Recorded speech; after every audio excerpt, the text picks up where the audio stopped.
आपला हा क्रीडा महोत्सव हे तिसरे वर्ष आहे. आजपासून या ठिकाणी आपल्या स्पर्धांना सुरुवात होणार आहे. या स्पर्धांचं, या क्रीडा महोत्सवाचं आपण या ठिकाणी उद्घाटन आता करणार आहोत. खरं म्हणजे या भागाचा लोकप्रतिनिधी एक आमदार म्हणून माझी जबाबदारी आणि आम्ही स्टेजवर बसलेलो सर्वच अधिकारी तसेच सर्व लोकप्रतिनिधी आमच्या सर्वांची जबाबदारी आहे की आपल्या या भागातील, ग्रामीण भागातील खेळाडूंना नक्कीच एक व्यासपीठ, एक मैदान आपण उपलब्ध करून दिलं. जसं मागील वक्त्यांनी तसं माझ्याकडून काही अपेक्षा ठेवलेल्या आहेत की आपल्या खेळाडू हे जिल्हा, राज्य, देश पातळीवर आणि ऑलिम्पिकमध्ये गेले पाहिजे, अशा प्रकारच्या अपेक्षा या ठिकाणी त्यांनी व्यक्त केल्या.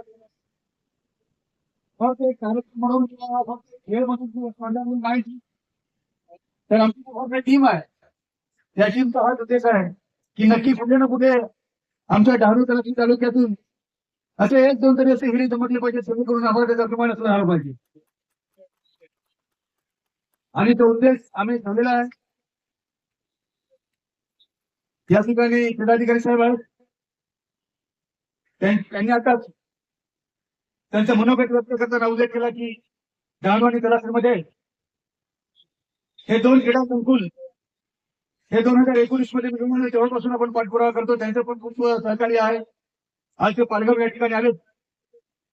आपण शेवटच्या टप्प्यामध्ये आहोत.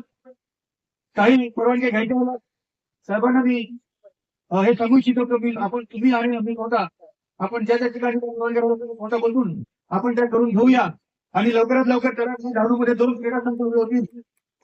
एका संकुलला 5 कोटी निधी हा आपल्याला आपण आणलेला आपल्याला मिळालेला आहे आणि तुम्हाला भविष्यामध्ये एक चांगलं क्रीडा संकुल उपलब्ध करून देण्यात येईल की आपले ह्या भागातले जे खेळाडू आहेत त्या ठिकाणी त्यांचा सराव किंवा खेळ हे नेहमी सराव करून आपल्याला पुढे जाता येईल, अशा प्रकारचे नियोजन हे आम्ही करत आहोत. सर्वांच्या नावं घेण्यास सर्व आपले आहेत. आमची टीम आहे इथे, कोबरासर आहेत. एक आमची टीम आहे की आमच्या या खेळाडूंवर बारीक लक्ष आहे. सध्या क्रिकेटचा पण ट्रेंड खूप मोठा आहे की सकाळी माझ्या घराच्या समोरच तसं गेटवर लहान लहान छोटी छोटी पोरं येतात आणि मी त्यांना विचारतो की अरे बाबा नो काय, ते म्हणतात की क्रिकेटच्या स्पर्धा मी ठेवल्यात. आता ती 10-12 वर्षाची 8-9 वर्षाची पोरं आहेत आणि मग त्यांचं बक्षीस असतं. मी विचारतो काय रे बाबा, मग ते म्हणतात की साहेब आम्हीचं बक्षीस आहे 1000 रुपये आणि थोडं ग्रामीण भागामध्ये एक गंमत म्हणून बोलायचं असं की 1000 रुपये बक्षीस आणि एक कोंबडा म्हणून आम्ही बक्षीस ठेवलेलं आहे. आता नेमकं त्याच्यात काय मला बरं ठीक आहे, परंतु पोरं रोज 1-2 टीम येतात. आपण ठीक आहे 1000-1500 रुपये पोरांना खाऊ खायला दिल्याच्या आपण देऊन टाकतो का नाही, त्यांना पण देऊ द्या. तर हा तुझा ट्रेंड मोठा आणि मग तालुका स्तरावर ह्या सर्व स्पर्धा भागाभागामध्ये, गावागावामध्ये आपण या ठिकाणी सर्वच खेळ ठेवलेले आहेत. कबड्डी आहे, खो खो आहे, व्हॉलीबॉल आहे, सर्व खेळ आहे. क्रिकेटच्या बरोबर या खेळांना सुद्धा बरोबर घेऊन जाऊया अशा प्रकारची आपली संकल्पना आहे, एक उद्देश आहे. आणि मागच्याच आठवड्यामध्ये तलासरीमध्ये या क्रिकेट स्पर्धांचं मोठं आयोजन झालं होतं. पुढचं नियोजन आमच्या क्रिकेटच्या बाबतीत असं आहे की एका ग्रामपंचायत एक टीम, एका ग्रामपंचायत मधून एक टीम आणि मग त्या खेळायच्या, त्याच्यातून 2 तालुक्यांमधून एक टीम तयार करायची. ती पुढे जिल्ह्याला जाईल, जिल्ह्यातून कुठे आपल्याला पुढे घेऊन जाता येईल, तर ते सुद्धा आमचे प्रयत्न आहेत. ओळख तर माझी गरीब आमदार म्हणून आहे, परंतु कोणाकडे तरी फंड जमा करून किंवा कोणाकडे उष्ण पैसे घेऊ, परंतु त्या खेळाडूला आर्थिक मदत करून सुद्धा त्याला पुढे घेऊन जाण्याचा प्रयत्न हे नक्कीच आपण करणार आहोत. आपल्या या भागातील जरी आपल्या ग्रामीण आदिवासी तालुक्यातील असले तरी बिगर आदिवासी समाज जो आमचा आहे, बरेचशा या ठिकाणी समाज एकत्र आणून आपण या दोन्ही तालुक्यांना कसे पुढे घेऊन जाऊ अशा प्रकारचे प्रयत्न आमचे आहेत. सर्वच मुलांना मी हे पत्र दिलेलं आहे जिल्हा परिषद असतील, आश्रमशाळा असतील, या भागातल्या काही खाजगी संस्थेच्या शाळा त्यांना पण आपण पत्र दिले आहेत. त्या सर्वच मुलांना सांगितलं की तुम्ही या स्पर्धांमध्ये आपण पार्टिसिपेट झालं पाहिजे. त्यांच्याकडून सुद्धा मोठं सहकार्य आपल्याला मिळत आहे.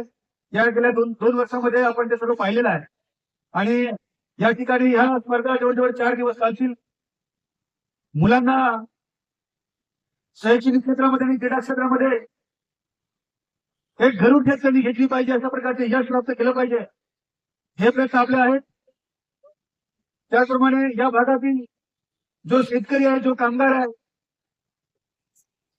जो अल्पसंख्याक सर्वात जो नागरिक आहे, त्यांच्यासाठी पण आपण प्रयत्न करतोय. शेतकऱ्यांना मोठं सहकार्य करण्याचा प्रयत्न करतोय आपण.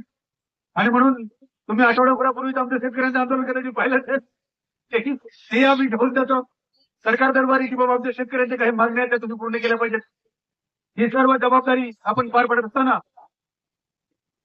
सर्व या ठिकाणी आपल्या भागातील सर्व कर्तृत्ववान सर्व अधिकारी या ठिकाणी आहेत.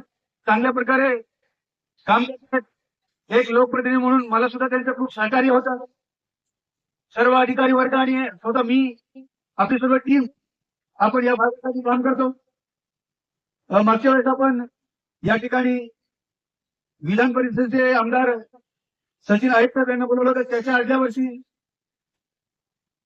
आपण बाळासाहेब थोरात साहेब या ठिकाणी बोलवलं होतं. यावेळेस सुद्धा चर्चा झाली आमची की कोणत्या नेत्याला बोलवायचं.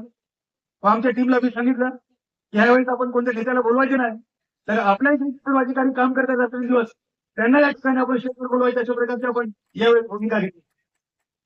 आणि म्हणून खरं म्हणजे डीवायसी मॅडम आहेत, क्रीडा अधिकारी आहेत, तहसीलदार आहेत, प्रांत अधिकारी साहेब, या सर्वांचाच आणि सर्वच मान्यवर इथे आहेत, या सर्वांचाच मी खूप खूप आभार मानेन. कारण आपण या कार्यक्रमाला उपस्थित राहून या आमच्या कार्यक्रमाची शोभा आपण वाढवलेली आहे आणि आपण शुभेच्छा दिलेल्या आहेत आणि काही अपेक्षा ठेवल्या आहेत.